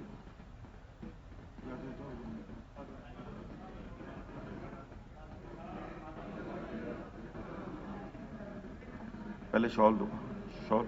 बहुत बहुत बधाई आपको, बहुत बहुत बधाई आपको। हाथ लगा लो सारे। आओ, आप इधर आ जाओ, इधर को आ जाओ ना, वो सामने फोटो फोटो फोटो फोटो आ जाओ। हाँ बीच में फोटो साइड में जाओ।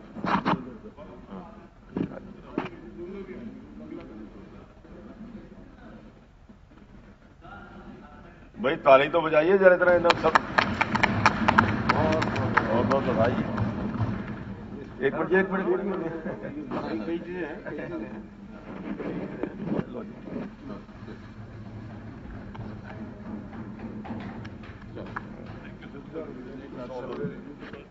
हुड्डा साहब जरा आगे अभी एक बार जरा यहीं रहना, इकट्ठी फोटो करा देंगे। हाँ जी, दूसरे एक मिनट जी, चेक भी ले जाइए, घर वालों को लिए दिए। 1 लाख रुपए बता दो। 1 लाख रुपए का जो हमने तय किया था। धन्यवाद। मतलब ये 1-1 लाख दोनों का ही है, 1 लाख बांटा नहीं है। दोनों अलग अलग है। एक मिनट जरा रुक जाओ, जरा फोटो ये इकट्ठी करते। आइए श्री वरुण चौधरी जी, सर्टिफिकेट लाओ पहले। ये क्या वरुण जी,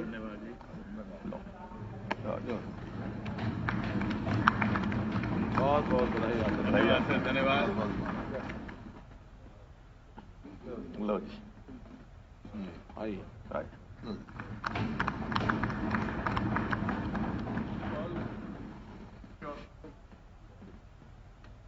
चलो आपका बहुत बहुत धन्यवाद जी।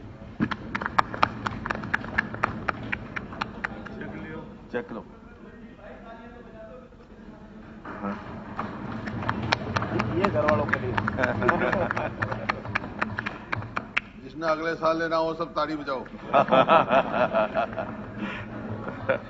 Thank you. एक फोटो जरा इकट्ठी।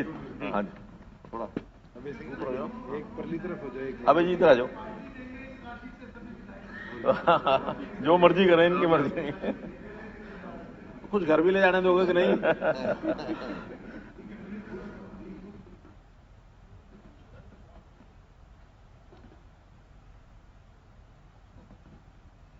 धन्यवाद, धन्यवाद, बहुत बहुत धन्यवाद। बहुत बहुत थैंक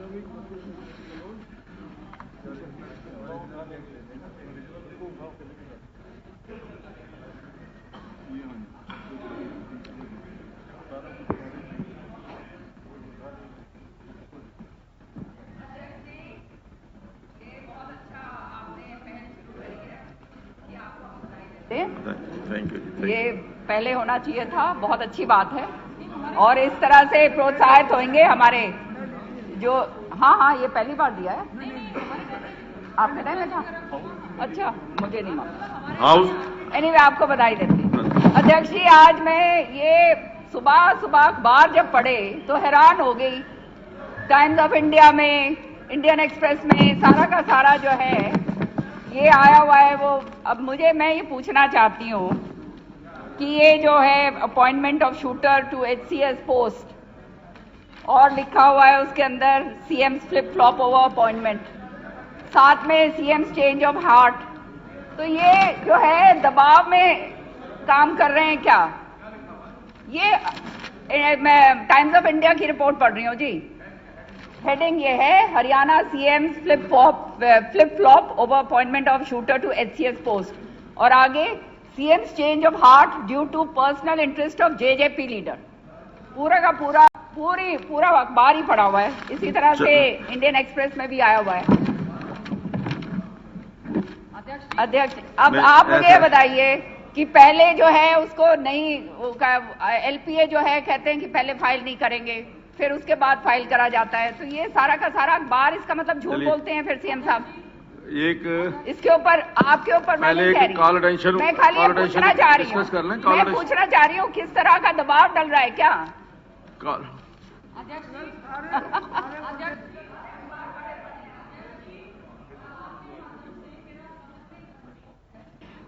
हमें कल अखबारों के माध्यम से और वैसे जानकारी मिली कि सरकार ने, जिसमें कि माननीय मुख्यमंत्री जी की मंजूरी मिल चुकी है, 1057 सरकारी स्कूलों को बंद करने का निर्णय लिया है। बड़ा ही इस बात को लेकर दुख हुआ कि 1057 स्कूल जिसमें बंद किए जा रहे हैं, अध्यक्ष जी 25 से कम संख्या है, 20 साल लगते हैं किसी भी स्कूल को बनाने के लिए। तो मैं अध्यक्ष जी आपके माध्यम से माननीय मुख्यमंत्री जी से और शिक्षा मंत्री जी से जानना चाहती हूं कि पहले किसान मॉडल स्कूल्स बंद करने की बात हुई, अब 1057 स्कूल, क्या ऐसे कारण आ गए? मैं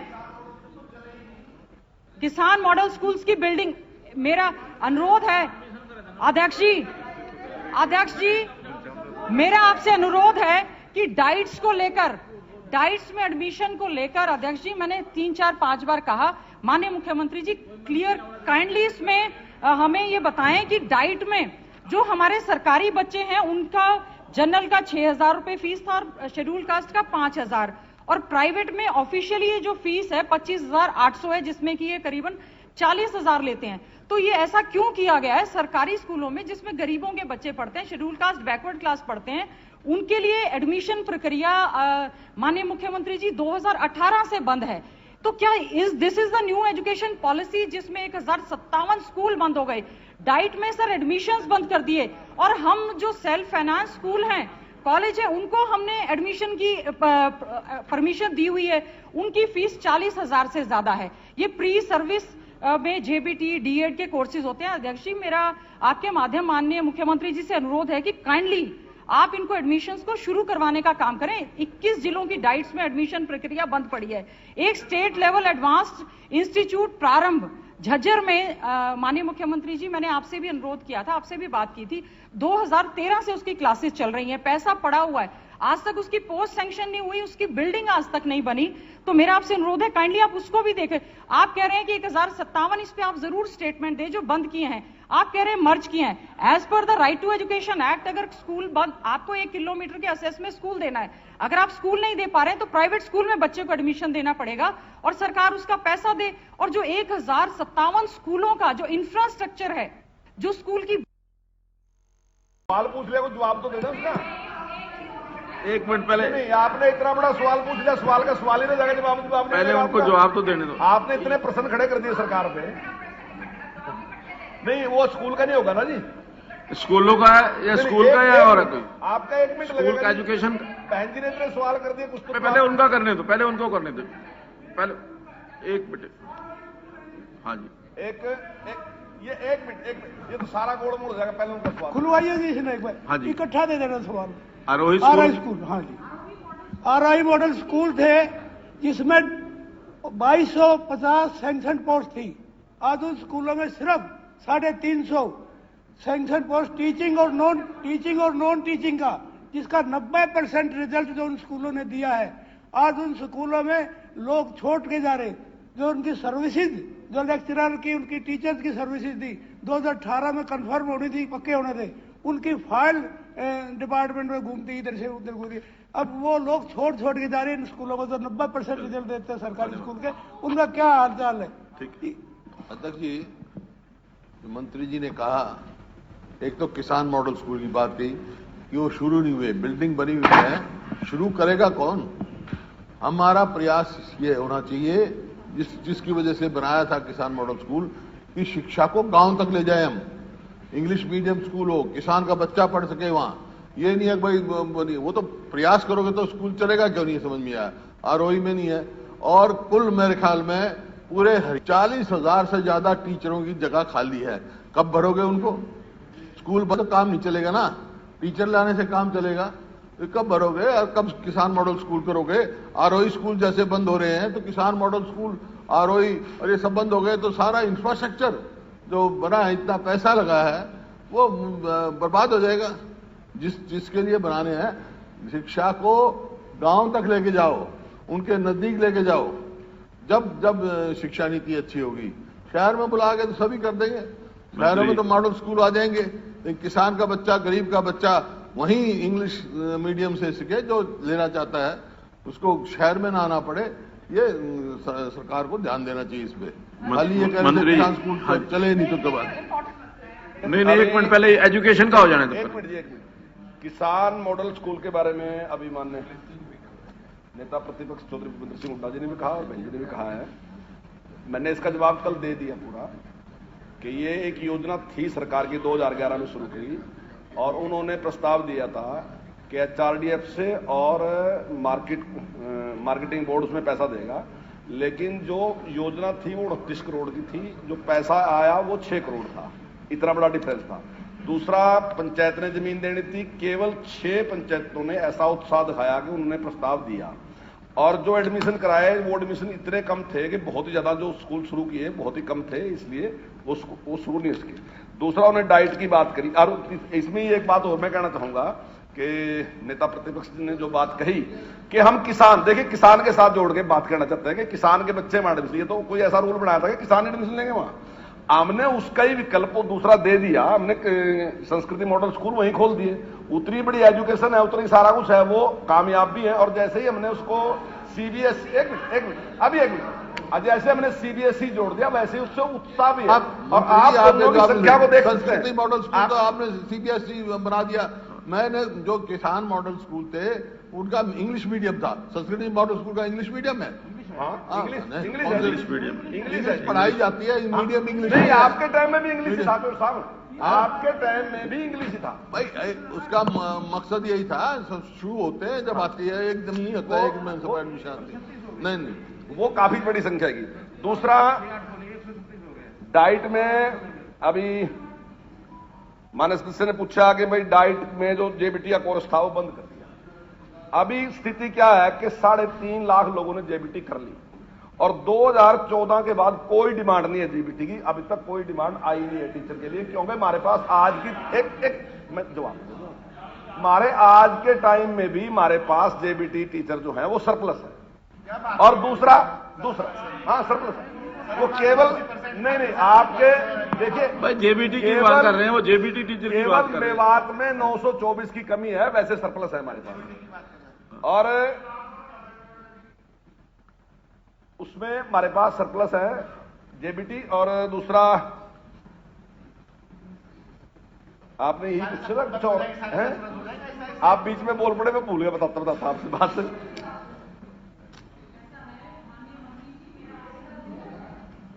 सरकारी, हम क्यों सरकारी को बंद करके प्राइवेटाइजेशन की ओर जोर दे रहे हैं? सरकारी डाइट्स है हमारा, आपने प्राइवेट में एडमिशन अलाउ कर रखे हैं, वहां भी तो जेबीटी पास आउट निकल रहे हैं।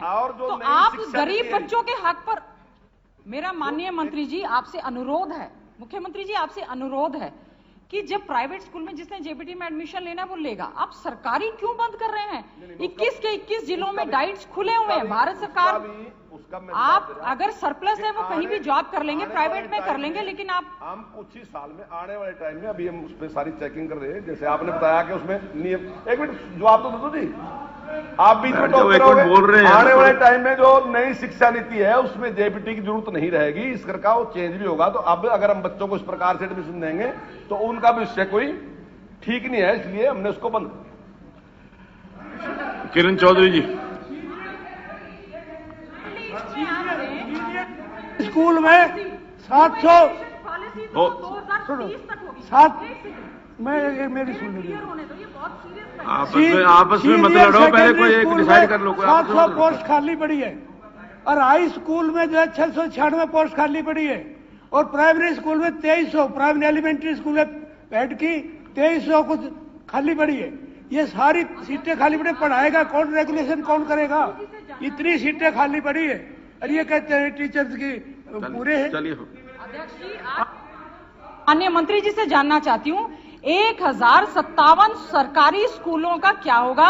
और डाइट में आप न्यू एजुकेशन पॉलिसी, आपने क्वेश्चन, आपने राइट टू एजुकेशन एक्ट के तहत तो स्कूल खुलने चाहिए, आप बंद कर रहे हैं। डाइट तो भारत सरकार ने सभी जिलों में। आपका प्रश्न मेरे समझ में आएगा, जवाब दे रहा। नहीं भी जाएं, कम से कम उनका अधिकार है सरकारी तौर पर। हम उनको क्यों ये कह रहे हैं कि 4000 में नहीं पढ़ाएंगे? बच्चा एक वहां पर एडमिशन लेके केवल और वहां पे अटेंडेंस नहीं होगी। हम सरकारी इंस्टीट्यूट में ज्यादा अच्छी शिक्षा दे सकते हैं। चलिए, हम और हमारा हो गया बात, जवाब दे दिया उन्होंने। हाँ जी अध्यक्ष जी, मैं अब दे दिया, आप लिख करके, आप गीता जी लिख करके भेज दिए, मंत्री जवाब दे देंगे आपको। दे दिया जवाब उन्होंने जो देना था, अगर और कोई जरूरत है तो फिर और लिख के भेजिए। एक मिनट बात साहब, एक मिनट मैं बोलूं, जरूरी बात।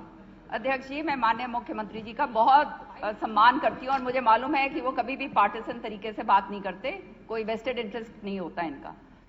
लेकिन ये मसला जो मैंने उठाया था ये स्पोर्ट्स रिलेटेड है और ये स्पोर्ट्स बच्चों का मनोबल गिराने वाली बात है। अगर हाई कोर्ट के अंदर जो है हम हार गए थे और एजी ने जब लिखत में दे दिया कि जो है इसकी अपील करनी चाहिए, चीफ सेक्रेटरी के ऑफिस से भी वही बात आ गई है, तो फिर क्यों वो अपील नहीं करने का निर्णय लिया गया? क्या दबाव आया कि इस तरह से जो है बड़े बड़े सारे मेन अखबार हैं, times of India, Indian express, Hindustan times, ये मेन अखबारों के अंदर ये बात आई हुई है, इनको झुटलाना हम कैसे इनको नजरअंदाज कर सकते हैं? ये मैं पूछना चाहूंगी कि इस तरह से जो है क्यों डिसीजन जो है अपना बदला गया? हाँ बोल दो, आप भी बोल दो। इसी विषय पे है क्या? अच्छा ठीक। Sir thank you.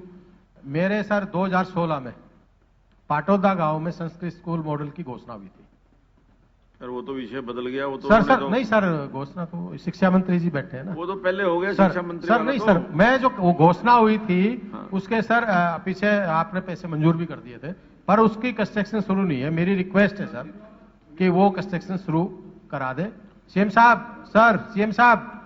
हो, चाहे वो इंजीनियर्स की हो, जो भी कोई इस प्रकार की जॉब ओरिएंटेड ट्रेनिंग होती है, उसका एक प्लान होता है लंबे समय का कि आखिर हम ट्रेनिंग उसकी कराएं जिसकी डिमांड आज है, साल बाद होने वाली है, 2 साल बाद होने वाली है, उसके हिसाब से प्लानिंग करनी पड़ती है। एक समय था कि इंजीनियर्स की बहुत डिमांड थी, इंजीनियर कॉलेज खूब खुल गए, पॉलिटेक्निक खुल गए, सब हो गया, डाउन आ गई, वही पॉलिटेक्निक बंद हो गए। आज डॉक्टर्स की जरूरत है, एक समय पहले भी, आज से 30 साल पहले भी डॉक्टर्स की बहुत जरूरत आई थी और मेडिकल कॉलेजेस नए नए सारे खुले थे, लेकिन बाद में थोड़ी डिमांड वो कम हुई, अब फिर डिमांड हो गई, तो हमको मेडिकल कॉलेजेस पर ध्यान देना है। सोई टीचर्स का है, टीचर्स का आज हम देखते हैं जेबीटी टीचर्स की डिमांड हमारे पास नहीं है। क्यों नहीं है? एक तो आज की डेट में हमारे जेबीटी टीचर्स, ये ठीक है पोस्ट कई बार सैंक्शन हो जाती है तो पोस्ट सैंक्शन को देख के लगता है कि आज भी डिमांड है, लेकिन जो रिक्वायरमेंट है, रिक्वायरमेंट के हिसाब से जितनी पोस्ट सैंक्शन है उतनी रिक्वायरमेंट नहीं है। उसका एक कारण है, जब हमने ये गेस्ट टीचर वगैरह पीछे लगा करके छोड़ गए थे, अब वो गेस्ट टीचर का झगड़ा सुप्रीम कोर्ट तक गया और जाने के बाद आखिर यही हुआ कि भाई चाहे वो एडॉक बेसिस पर थे, गेस्ट टीचर थे, उनको किसी न किसी तरीके से एडजस्ट किया जाए।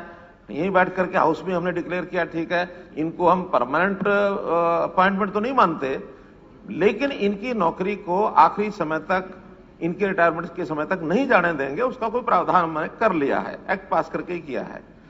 वो भी 12-14 हजार कितने थे एग्जैक्ट संख्या मुझे याद नहीं, लेकिन उन सबको भी एडजस्ट करने के लिए हमको थोड़ा सा उसमें एक एडजस्टमेंट करनी पड़ी थी कि एजुकेशन का 1:30 का एक नॉर्म ये सारे देश भर में है, अपने यहां भी वही था, लेकिन उनको एडजस्ट करने के लिए हमने उस नॉर्म को 1:25 किया, ताकि 5 बच्चे कम करके फिर वो संख्या बढ़ा दी जाए। ये नहीं मानना चाहिए कि 1:25 हमेशा के लिए हो गया है। जैसे ही टीचर्स की संख्या थोड़ी जो अवेलेबल है इस समय, उनकी संख्या कम होगी, हमको अगेन 1:30 पर जाना ही होगा, क्योंकि आखिर जो नॉर्म सारे देश का है वो हमें भी वही अडॉप्ट करना है, एक बात। दूसरा, जो न्यू एजुकेशन पॉलिसी की बात बताई कि 2030 तक लागू करनी है, आप लोगों की जानकारी के लिए डिपार्टमेंट ने भी, सरकार ने भी बैठ के फैसला किया, हमने ऊपर इन्फॉर्म भी कर दिया कि न्यू एजुकेशन पॉलिसी की अच्छाइयां देखते हुए हमारे यहां सिस्टम सारे ठीक हैं, हम इसको 2030 तक नहीं 2025 तक लागू करेंगे, और ऐसा मैंने केंद्रीय शिक्षा मंत्री को बता दिया। उनका बहुत अच्छा है, एक ऐसा एग्जाम्पल हरियाणा सेट कर रहा है कि सबसे पहले पूरी न्यू एजुकेशन पॉलिसी हम 2025 तक लागू करेंगे, इसलिए जेबीटी टीचर्स की जरूरत हमारी कम होगी, एक बात। फिर अगर ट्रेनिंग ज्यादा होती है तो वही लोग ऐसा मान करके हमने जेबीटी कर लिया है, कल को एचटेट, ये जो एचटेट है ये जेबीटी का भी होता है क्या? जेबीटी का भी होता है, हाँ, तो एचटेट में भी जाके पास कर लेते हैं, और पास करने के बाद लंबी लाखों की संख्या में लाइन लगती है। उनको लगता है कि हमने इतने सारे टेस्ट पास कर लिए, सरकार ने टेस्ट ले लिए, हम पास भी हो गए, हमारी नौकरी सरकार दे, क्यों नहीं देती? लाखों आज भी एचटेट संख्या, क्योंकि प्रश्न ऐसा पहले होता तो मैं शायद संख्या लेके आता, लेकिन बड़ी संख्या में। और फिर जो 5 साल का टाइम पीरियड था एचटेट का, हमने 2 साल बढ़ाया कि इसको ठीक है 7 साल लागू रखेंगे। डिमांड क्या आ रही है? थ्रू आउट लाइफ पूरा समय इसको ओपन करो। जब हम बाकी शिक्षा की डिग्री थ्रू आउट करते हैं तो ये 5 साल या 7 साल डिग्री को मान्य रहती है, एचटेट पास तो फिर पास, कभी भी नौकरी लगे। अभी कुछ ना कुछ तो विधान बनाया है सबने, 5 साल बनाया एचटेट का, उसको सोच के ही बनाया होगा, हमने नहीं बनाया, हमारे से पहले से बना हुआ है। अब 7 साल किए तो इसलिए शायद 2 साल की रिक्वायरमेंट इन्हीं में से पूरी हो जाए, हर साल एचटेट का पास होना, टेस्ट होना है। तो ये कंपटीशन में जो लोग ट्रेंड हो रहे हैं, जितनी जरूरत है उस हिसाब से करना चाहिए, वरना ये बीएड की तो सारे देश के कई प्रांतों में दुकानें खुली हुई थी, अल्टीमेटली जम्मू कश्मीर के बीएड को हमको बंद करना पड़ा। तो सर आप दुकानें कह रहे हैं, उनमें तो एडमिशन आज भी खुले में, मैं उनमें नॉन अटेंडिंग है सर। मेरा कहना है सरकारी में अगर एडमिशन करवाएंगे बच्चा अच्छे से पढ़ लेगा। अपने रिस्क पर पैसे खर्च करके कोई लेता, हमारी कोई गारंटी नौकरी तो है नहीं। जब हम कहते हैं हमें जरूरत नहीं है, जब हमें जरूरत नहीं है, हम क्यों ट्रेनिंग देंगे? जहां जरूरत है वहां देंगे ना। हम स्किलिंग डिपार्टमेंट दुनिया भर के हमने चलाए हैं, स्किल यूनिवर्सिटी बनाई है, 10,000 12,000 लोगों की स्किलिंग की ट्रेनिंग हम हर साल देंगे। भाई जब टीचर्स की हमें जरूरत नहीं है, हम उन सेंटर्स को क्यों आगे बढ़ाएं? हमारी कल को जरूरत होगी 2, अभी तो डाइट 22 है ना, हर जिला 22 है, अगर हमें जरूरत होगी हम 50 भी खोलेंगे। अरे उसमें सीटें बढ़ा देंगे, नहीं खोल सकते तो सीटें बढ़ा देंगे। आखिर जरूरत होगी, जरूरत के हिसाब से करेंगे, जरूरत नहीं है तो किसी को अंधेरे में डालने का हमारा कोई योजना नहीं कि एक किसी युवा को ट्रेनिंग करा दो, अंधेरे में छोड़ दो। जिस चीज की जरूरत है वो करते रहेंगे, जरूरत नहीं है तो जबरदस्ती नहीं करेंगे। और एक दूसरी बात जब यह विषय आता है ना कि इंफ्रास्ट्रक्चर क्या करेंगे, देखिए एनईपी की या शिक्षा की कुल मिलाकर टारगेट होता है हमारे बच्चे शिक्षा वाले। टारगेट ये नहीं होता कि हमारी बिल्डिंगें हैं वो हमारा टारगेट है, इसे स्कूल चलाओ ही चलाओ, उसके साथ फिर टीचर्स भर्ती करके उनको व्यवसाय दो ही दो। रोजगार देना एक विषय है, लेकिन टीचर भर्ती करके उनको रोजगार दो। यहां हरियाणा के अंदर जब हमने ये आधार बेस्ड जब तक एडमिशन नहीं किया था तब तक स्कूल के बहुत परिवारों के बच्चे प्राइवेट स्कूल में भी एडमिशन है उनका, सरकारी स्कूल में भी है। जिस साल 3 साल पहले जब हमने आधार बेस्ड किया 2 लाख बच्चे एडमिशन कम हुए। नहीं हमने आके किया, बाद में हमारे समय में कम हुआ, ये पायलट किया, लेकिन कंप्लीट जब हुआ उसमें 2 लाख बच्चे कम हुए। कहां गए 2 लाख बच्चे? ऐसा तो है नहीं कि भी एकदम पॉपुलेशन गिर गई। डबल एडमिशन पढ़ाने के लिए प्राइवेट स्कूल में भेजेंगे और सरकारी सहायता के लिए सरकारी स्कूल में एडमिशन कराएंगे। फिर उनके बच्चों को टीचर्स भी लाते थे। क्या यहां 50 बच्चे दिखा देंगे तो 2-3 टीचर काम आ जाएंगे। आज जब कट गए उसमें से बच्चों के नाम, तो वही कहीं 5 बच्चे, कहीं 10 बच्चे, कहीं 8 बच्चे। हमने ठीक है, राइट टू एजुकेशन में 1 किलोमीटर के अंदर स्कूल होना चाहिए। पहली बात तो है कि बहुत से स्कूल वो बंद किए हैं जो 1 किलोमीटर के अंदर डबल स्कूल थे, उसमें 1 किलोमीटर बच्चा जा सकता है। फिर दूसरा, जो स्कूल बंद किए बच्चे कम थे, दूसरा उसी में राइट टू एजुकेशन में है कि अगर 1 किलोमीटर के अंदर नहीं है तो बच्चा दूरी पर है तो उसको ट्रांसपोर्ट फैसिलिटी दो, हम ट्रांसपोर्ट फैसिलिटी देंगे। लेकिन कहीं 10-15 बच्चों के ऊपर 1 या 2 टीचर रख करके आज हमारा इतना महंगा पड़ता है ये सारा पर स्टूडेंट। हमने जब हिसाब लगाते हैं तो जब शुरू में 15-16 में लगाया तो 22,000 रुपया खर्च था, आज 28,000 रुपया एक बच्चे का खर्च आ रहा है। प्राइमरी का भी बच्चा है तो 28,000 रुपया खर्च आ रहा है। जबकि आज जो पब्लिक में प्राइवेट में स्कूल चलाते हैं उन सबका 9,000, 8,000, 10,000, 11,000 रुपया आ रहा है। क्यों आ रहा है? मैं बता रहा हूं क्यों आ रहा है। हमारा एक टीचर भर्ती होता है वो कम से कम 35-40 हजार से शुरू होता है, और जब आगे उसकी जैसे जैसे आगे बढ़ता है उसकी आयु बढ़ती है, उसको प्रमोशन मिलती है, उसकी इंक्रीमेंट लगती है, टीचर हमारा 80,000, 90,000 में पढ़ता है। प्राइवेट स्कूल में वो टीचर 15-16 हजार से शुरू करते हैं, कहीं तो बहुत ही कम करते हैं। लेकिन हम उस हक में नहीं है कि इतना कम करें कि टीचर का अपना गुजारा ही ना हो। लेकिन वो 18-20 हजार से शुरू करते हैं, उनके 35-40 हजार से ऊपर टीचर ही नहीं है। लेकिन हम इसका वो एक दूसरी दिशा में चला जाएगा वो, यानी बहस। हम एक संतुलन बजट का भी बैठाना है। आज हमारा 80,000 से ऊपर टीचर है।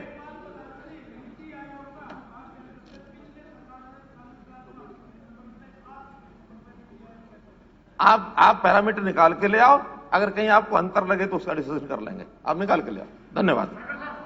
माननीय पीछे रह गया किरण जी का रह गया। देखिए, करता हूं। देखिए, पहली बात तो है कि एक नौकरी व्यक्ति लगता है और किसी कारण से कोई विवाद होता है, उस विवाद का अगर डिपार्टमेंट फैसला नहीं कर पाता तो अल्टीमेटली वो व्यक्ति कोर्ट का सहारा लेता है, और कोर्ट का कोई आदमी सहारा लेता है तो वो लोअर कोर्ट से लेकर सुप्रीम कोर्ट तक कहीं भी जा सकता है। डिपार्टमेंट के लिए भी रास्ते खुले हैं और लोअर कोर्ट से कहीं भी जा सकते हैं। लेकिन कहीं भी हमको ये बाध्यता नहीं है कि हमने कौन से कोर्ट की बात माननी है, कौन सी नहीं माननी है। अगर कोई सरकार के फैसले से एग्रीव्ड है तो उसके लिए रास्ते खुले हैं, कहीं जाए। आखिर एक कोर्ट ने, हाई कोर्ट ने फैसला दिया है कि इस व्यक्ति को ज्वाइन कराओ। अब आप कहते हो सुप्रीम कोर्ट में क्यों नहीं गए? भाई हमारा किसी से कोई द्वेष नहीं है, कोई विरोध नहीं है। हाई कोर्ट ने फैसला दिया, हमने उसको मान लिया है। अगर कोई एग्रीव्ड है, सुप्रीम कोर्ट ना जाना तो कोई जाए। भाई हम तो एग्रीव्ड इसलिए नहीं है कि हम सुप्रीम कोर्ट के फैसले को हाई कोर्ट के फैसले को मानते हैं, हम उनको फैसला मान करके और हमने उसको लागू कर दिया है। हमें लगता है कि हमारी कोई एग्रीमेंस उसके खिलाफ नहीं है। हाँ, अगर हम सुप्रीम कोर्ट में जाते कल को कोई क्या कहता कि नहीं इसके खिलाफ आप कोई बायस है तो इसके खिलाफ आप काम कर रहे हैं, हमारी कोई बायसनेस नहीं है किसी से। एक हाई कोर्ट का फैसला है, हमने मान लिया है। किसी को उसके अगेंस्ट कोई ग्रीवेंस है, कोई एग्रीव्ड पार्टी है, he should go to Supreme Court. धन्यवाद। मुख्यमंत्री जी कि आपने जो है सुप्रीम कोर्ट नहीं गए, वो आपका सरकार का फैसला होता है। लेकिन इसके अंदर, इस पर्टिकुलर केस के अंदर पहले आपने रजामंदी दे दी है, आपके जो है चीफ सेक्रेटरी के ऑफिस से फाइल पे आपने रजामंदी दी है according to the paper, and उसके बाद जो है एजी ने भी ओपिनियन दिया है कि this is a fit case to be taken up in the Supreme Court, LPA इसमें फाइल होना चाहिए। उसके बाद जो है ऐसी क्या मजबूरी थी कि आपको अपने ऑर्डर्स वापस लेने पड़े, है ना? क्योंकि ये तो स्पष्ट नजर आ रहा है कि कुछ ना कुछ बहुत जबरदस्त ये गठबंधन की जो है कहीं ना कहीं इस तरह की कहते हैं मजबूरी हो रही है आपके साथ और आपको दबाया जा रहा है इसमें। माननीय सदस्यगण, एक मिनट बैठ जाइए। मुझे सदन को सूचित करना है कि श्री घनश्याम दास अरोड़ा विधायक ने मुझे ईमेल के माध्यम से सूचित किया है कि व्यक्तिगत कारणों से आज 18 मार्च 2021 को बजट सत्र में उपस्थित नहीं हो सकते। माननीय सदस्यगण, श्री नीरज शर्मा विधायक के द्वारा एक call attention motion Dadri Mumbai railway front corridor के लिए जमीन अधिग्रहण में प्रशासनिक मिलीभगत होने बारे एक कॉल अटेंशन मोशन दिया था। हमने सरकार के पास 24 घंटे में टिप्पणी के लिए भेजा था। कमेंट्स प्राप्त हो गए हैं। सरकार ने 5 जांच के लिए समिति बना दी है। अब ध्यानाकर्षण प्रस्ताव कॉलिंग अटेंशन वो आज अभी सवेरे मिला जी, वो अभी तो नहीं तो वो टाइम ही नहीं था ना। अभी आज देखिए, आज पहले ये देखिए, आप ही ने कहा कि एक दिन के अंदर एक कॉल अटेंशन लगाना। मैंने कॉल अटेंशन आगे लगा हुआ है, ये हाल नहीं आप देखिए लगा हुआ है कॉल अटेंशन मोशन 1%। हाँ आज नहीं आप ही का ये मुझे वो था कि आपने एक दिन में एक कॉल अटेंशन लगाना।